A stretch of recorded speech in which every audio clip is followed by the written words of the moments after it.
જોશે તો હંમેશા ખુશ જ થશે, પણ જો આગળ જાતા અમારા સંતાનો આવ્યા અને ઈ સંતાનોએ જોયું કે આ ભાઈ ગાદી ઉપર બેઠા છે, હક મારો છે, અને ઈ હક માટે ઈ બંને ભાઈઓ વચ્ચે લડાઈ ઝઘડા ન થાય ને, ઈ માટે હું જ આ ગાદીનો ત્યાગ કરી દઉં, હું ગાદી ત્યાગી દઉં, પછી લડાઈ ઝઘડા થશે નહીં.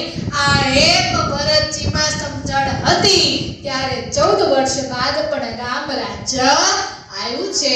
તો બસ આ રામાયણ આપણને એ જ શીખવે છે, રામાયણ ઉપરથી આપણે એ જ મનમાં ગાંઠ વાળવાની છે કે જો આજ આપણા ઘરમાં આપણે મીઠાઈ બનાવતા હોય અને આપણા જ ઘરની અંદર આપણા નાના ભાઈના બાળકો ભૂખા રહી જતા હોય તો બોલો ઈ મીઠાઈઓ આપણાથી ખવાય ખરા? હે? ખાઓ, પણ ક્યારે એક બોક્સમાં લઈ પેલા નાના ભાઈના ઘરે મોકલાવો, ઈ બાળકો મીઠાઈ ખાશે, એના મુખ પર જે આનંદ આવે ઈ આનંદ એ ખુશી થોય આપણને આનંદ આવે કે ન આવે?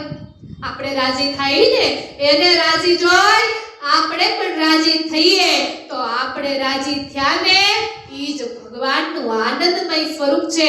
ભગવાનને ક્યાંય ગોતવા જોવા પડતા નથી, ભગવાન તો આપણી અંદર જ છે, સ્વયં પરમાત્મા આપણી અંદર છે, માટે ઈ પરમ તત્વને